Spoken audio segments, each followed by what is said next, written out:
ప్రతిపక్ష హోదాలో ఉన్నారు. నిన్న మొన్న వాయుద్యమాలు చూస్తుంటే దాదాపు అన్ని పార్టీలు ఒకే ఇచ్చాయి, కానీ ఇవాళ చూస్తుంటే విభిన్నమైన వాయుద్యమాలు ఉన్నాయి. ప్రధాన ప్రతిపక్ష హోదాలో మీరు ప్రభుత్వాన్ని నిలదీసేందుకు ఇతర పార్టీలతో కలిసి ఎలా కలుపుకొని పోతున్నారు?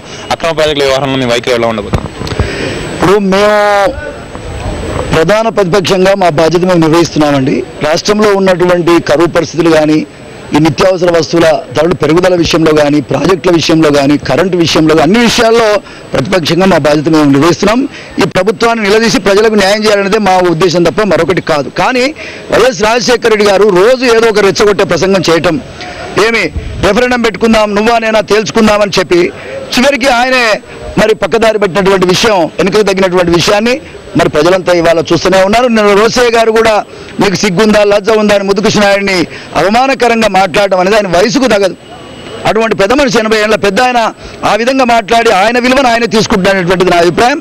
దానికి బహిరంగంగా ఆయన క్షమాపణ చెప్పవలసినటువంటి అవసరం ఉంది. ఇకపోతే అక్రమ కట్టడాలు ఏమండి, ఈ ప్రభుత్వం ఏం చేస్తున్నది? ఎవరి కోసం ఉన్నది? ఈ రాష్ట్ర హక్కులను వేరే రాష్ట్రానికి అమ్ముకుంటుందా?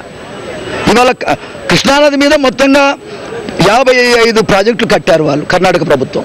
మహారాష్ట్ర ప్రభుత్వం వాళ్ళు సుమారుగా 12 ప్రాజెక్టులు కట్టి తీరారు.